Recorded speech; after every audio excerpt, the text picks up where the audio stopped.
రోజుకు 18 గంటలు పనిచేస్తా అని చెప్పుకుంటాడు ముఖ్యమంత్రి గారు. కనీసం ఒక 10 నిమిషాలు మనిషిలాగా పనిచేయి. ఒక రియల్ ఎస్టేట్ బ్రోకర్ లాగా 18 గంటలు కాదు 20 గంటలు పనిచేయచ్చు. ఒక 10 నిమిషాలు 15 నిమిషాలు ఒక మనిషిలాగా, ఒక తండ్రిలాగా, ఒక తాతలాగా భవిష్యత్ తరాల మీద సోయితో పనిచేయని చెప్పి నేను ముఖ్యమంత్రికి చెప్తున్నా.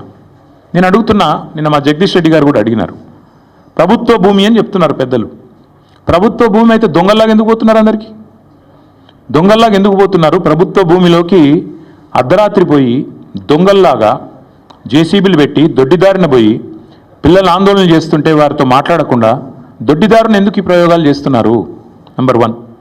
నెంబర్ 2, మీరే కదా కోర్టుకు చెప్పారు మార్చి 27-28 నాడు ఒక పిల్ పబ్లిక్ ఇంట్రెస్ట్ లిటిగేషన్ ఒక ఎన్జిఓ వాటా ఫౌండేషన్ అని వారు ఫైల్ చేస్తే మీరే చెప్పారు కోర్టుకి 10 రోజులు సమయం ఇవ్వండి, మా జవాబు చెప్తాము, కోర్టులో మా కౌంటర్ ఫైల్ చేస్తాము అన్నారు.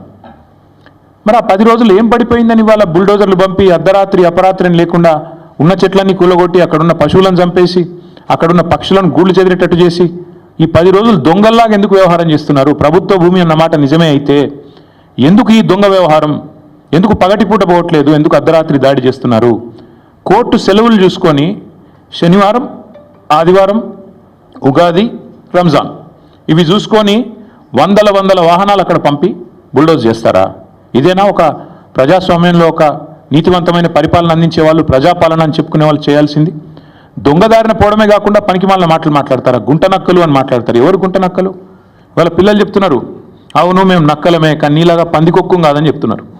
ముఖ్యమంత్రి గారికి అన్ని మాటలు పడాల్సిన అవసరం ఉందా? పిల్లలతో పిలిచి మాట్లాడొచ్చు కదా. అరే ఇంత దారుణంగా, ఇంత అన్యాయంగా హైకోర్టు ఎన్నిసార్లు తిట్టిందండి? ఈ హైడ్రాతోని వీకెండ్స్ పని చేసుకుంటా, శనివారాలు ఆదివారాలు పని చేసుకుంటా, కోర్టు సెలవు దినాల నాడు హైడ్రాతో మీరు కొడుతున్నారు పేదల ఇండ్లు, ఇంకోసారి పిచ్చి చేస్తే హైడ్రాను రద్దు చేసి పారిస్తాను కూడా హైకోర్టు చెప్పలేదా? అయినా మీకు బుద్ధి రాదా నీ ప్రభుత్వానికి? బుల్డోజర్లు ఎందుకు పోతున్నాయి ఆదివారాలు శనివారాలు ప్రజల మీదకి? అంటే ఎన్నిసార్లు కోర్టు చెప్పినా, హైకోర్టు చెప్పినా, సుప్రీంకోర్టు చెప్పినా నీకు బుద్ధి రాదా? ఇంగితం రాదా నీ ప్రభుత్వానికి? అక్కడ పులులు లేవు, జింకలు లేవు అని పంచ్ డైలాగులు చెప్పడం ఏముంది నాకు అర్థం కాదు. అక్కడ ఏముందో కనీసం ఎప్పుడైనా పోయినావా నువ్వు? పిల్లలు చెప్తున్నారు ఈరోజు ఫుట్బాల్ ఆడడానికి వచ్చినాడు, భూముల మీద కన్నేసినాడు, ఇప్పుడు మమ్మల్ని ఫుట్బాల్ ఆడుతున్నాడు, మా భూములు గుంజుకుంటున్నాడు అని పిల్లలు చెప్తా ఉన్నారు. నేనేమంటా ఉన్నా అంటే రేవంత్ రెడ్డి గారిని, ప్రజాపాలన అంటే విద్యార్థుల జుట్టు లాగడం, ఆడపిల్లల బట్టలు చింపడం, ఒక న్యాయం కోసం వాళ్ళ పాపం వాళ్ళు ఒక ఇంచు భూమి వాళ్ళదా? ప్రైవేట్ భూమి ఏమన్నా? ప్రజల కోసం, హైదరాబాద్ భవిష్యత్తు కోసం వాళ్ళు కొట్లాడుతున్నారు. అక్కడ చదువుకునే పిల్లల్లో 70-75% మంది పిల్లలు మన రాష్ట్రం వాళ్ళు కూడా కాదు. వాళ్ళు పాపం వివిధ రాష్ట్రాల నుంచి వచ్చి 2-3 ఏళ్ళు ఇక్కడ చదువుకొని 4-5 ఏళ్ళు చదువుకొని PhD చేసే వాళ్ళు అయితే వెళ్ళిపోతారు వాళ్ళు. కానీ వాళ్ళకి హైదరాబాద్లో ఉన్న ప్రేమ మీద నీకు అరపైసా ఉందా? అనుమాత్రం ఉందా? వాళ్ళు హైదరాబాద్ కోసం వాళ్ళు పోరాడుతుంటే, హైదరాబాద్ భవిష్యత్ తరాల కోసం వాళ్ళు కొట్లాడుతుంటే కనీసం నువ్వు ముఖ్యమంత్రివి, 4 కోట్ల మందికి ప్రతినిధివి అన్న ఇంగితం నీకుందా? సిగ్గనిపిస్తలేదా? కనీసం డబ్బు కోసం ఇంత దిగజారాలా? ఇంత తప్పుడు పనులు చేయాలా?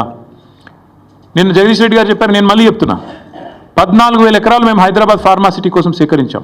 ఎస్, మాకు కూడా ప్రతిఘటన ఎదురైంది, మాకు కూడా ఇబ్బందులైనాయి. ఒప్పించి మెప్పించి మొత్తానికి కోర్టు కూడా అన్ని సరైన వివరాలు సమర్పించి మేము ministry of environment forest clearance తెచ్చి అన్ని చేసి 14,000 ఎకరాలు హైదరాబాద్ ఫార్మాసిటీ అని చెప్పి ఒక గ్రీన్ ఫార్మాసిటీ కడతామని చెప్పి మేము సేకరించాం.